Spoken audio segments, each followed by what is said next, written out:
നമസ്കാരം. എല്ലാ മാന്യ പ്രേക്ഷകർക്കും, എന്നെ ഇഷ്ടപ്പെടുന്നവർക്കും ഞാൻ ഇഷ്ടപ്പെടുന്നവർക്കും ഏവർക്കും ഏഷ്യ ലൈവ് ചാനലിലേക്ക് നിസ്സീമമായ ഹാർദവുമായ സുസ്വാഗതം. ഇന്നിവിടെ പറയാൻ പോകുന്ന വളരെ രസകരമായിട്ടുള്ളതും വിജ്ഞാനപ്രദമായിട്ടുള്ളതും ഉള്ള ഒരു ചോദ്യത്തിന് ഉത്തരമാണ്. ആണുങ്ങൾ അല്ലെ പുരുഷന്മാര്, എല്ലാരെയും ആണുങ്ങളാണെന്ന് പറയാൻ പറ്റൂ, എല്ലാ സ്ത്രീകളെയും സ്ത്രീകളാണെന്ന് പറയാൻ പറ്റൂ, എല്ലാവരും പല സ്വഭാവക്കാരല്ലേ.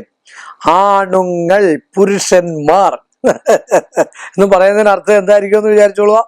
അപ്പോ ആണുങ്ങൾ കണ്ണെഴുതുന്നത് ഉത്തമമാണോ അല്ലയോ എന്നാണ് ചോദിച്ചിരിക്കുന്നത്. സംശയമില്ലാത്ത കാര്യമാണ്, ഉത്തമം തന്നെയാണ്.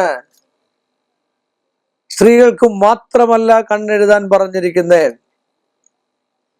ഇത് എല്ലാ കുട്ടികളെയും നിങ്ങൾ ശ്രദ്ധിച്ചു നോക്കിക്കോ. മിക്കവാറും ഉള്ള കുട്ടികളൊക്കെ പ്രീ ഡിഗ്രിക്ക് പഠിക്കുന്നതാണെങ്കിലും അല്ല പ്ലസ് 2 പഠിക്കുന്നതായിരിക്കും, ഡിഗ്രിക്കായിരിക്കും, PGക്കായിരിക്കും, MBBS ആയിരിക്കും, IPS കോച്ചിങ് ക്ലാസ് എന്തെങ്കിലും ആയിക്കോട്ടെ, അവരൊക്കെ കണ്ണെഴുതും. കണ്ണെഴുതുന്നത് കണ്ണിന് തന്നെ നല്ലതാണ്. ഈ ലോക്കൽ കൺമഷി കിട്ടി എഴുതുന്ന സാധനമല്ല. ഒന്നാന്തരം സുറുമ പോലുള്ള സാധനം കണ്ണെഴുതിയാൽ ഒരു തിമിരമോ ഒരു കാഴ്ചശക്തി നഷ്ടപ്പെടുകയോ ഒന്നും ചെയ്യത്തില്ല.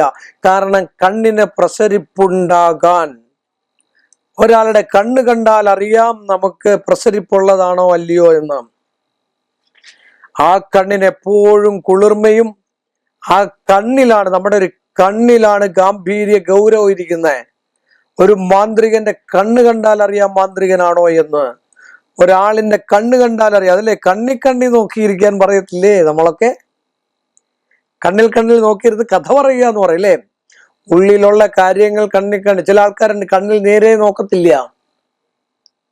അവരെ കാണുമ്പോഴറിയാം. കണ്ണിന് തന്നെ കണ്ണി ദൃഷ്ടി ചലിപ്പിച്ചാൽ, ചിലർ പറയത്തില്ലേ വലത്തോട്ടോ ഇടത്തോട്ടോ ദൃഷ്ടി. പോലീസ് അല്ലെങ്കിൽ CBIയുടെ ഒക്കെ കോച്ചിങ് ക്ലാസ്സിനൊക്കെ പോയി കഴിഞ്ഞു കഴിഞ്ഞാൽ ഒരു കള്ളനെ പിടിക്കുന്നതായിട്ടുള്ള ലക്ഷണം, അല്ലെ നമ്മളൊരു ചോദ്യം ചോദിക്കുമ്പോൾ കാല് മുറുക്കി പിടിക്കുക, കൈ മുറുക്കി പിടിക്കുക, അംഗചലനം കൊണ്ട് മനസ്സിലാകും കള്ളനാണോ ഇല്ലയോ, അവൻ ആ തെറ്റ് ചെയ്തിട്ടുണ്ടോ എന്ന് സംശയമില്ലാത്ത കാര്യമാണ്. അത്രയൊക്കെ ലക്ഷ്യമുള്ളതാണ് നമ്മുടെ ശരീരത്തിന്റെ അംഗത്തിന്റെ അല്ലെങ്കിൽ ശരീരത്തിന്റെ ഓരോ ഭാഗത്തിന്റെയും ചലനങ്ങൾ. നമ്മുടെ വാക്കും പ്രവൃത്തിയും എന്നാ പറയുന്നേ.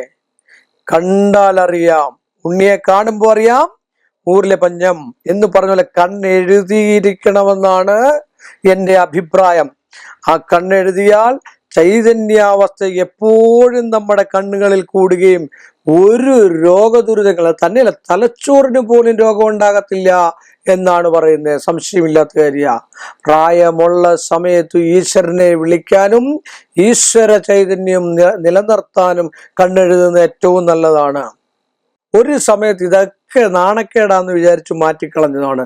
ചൈതന്യാവസ്ഥയും ഈശ്വര ചൈതന്യവും വശ്യശക്തിയും നമ്മുടെ ഓറയ്ക്ക് ബലം പകരാനുമാണ് കണ്ണിന് നമ്മള് കൺമഷി അല്ലാതെ ഏറ്റവും നല്ല സുഖം, ഏറ്റവും നല്ല കൺമഷി എന്ന് പറഞ്ഞാൽ ഉണ്ടാക്കുന്നതെന്ന് പറഞ്ഞു കഴിഞ്ഞാൽ നമ്മൾ എണ്ണയിൽ തിരിമുക്കി തിരിക്കകത്ത് ഔഷധം കയറ്റി അത് വെച്ചിട്ട് ചെറിയൊരു ചട്ടി കൊണ്ട് കമത്തി അതിൻ്റെ പുക വന്നതിന് ശേഷം അതിൽ തൊട്ടാണ് നമ്മൾ കൺമഷി എഴുതുന്നത്. നല്ല സുന്ദരം കൊച്ചു കുട്ടികൾക്ക് എന്തിനാണ് എഴുതി കൊടുക്കുന്നത്? നല്ല പവർ ഉണ്ടാകാൻ ജനിക്കുമ്പം തന്നെ. പിന്നെ അതിനകത്ത് വേറൊരു സത്യങ്ങളുണ്ട്. കണ്ണ് കിട്ടാതിരിക്കാനും കണ്ണെഴുതുന്നത് ഏറ്റവും അത്യുത്തമമാണെന്ന് പറഞ്ഞുകൊണ്ട് ഈ എളിയ മനുഷ്യന്റെ ഈ ചെറിയ എപ്പിസോഡ് ഇവിടെ അവസാനിപ്പിക്കുന്നു.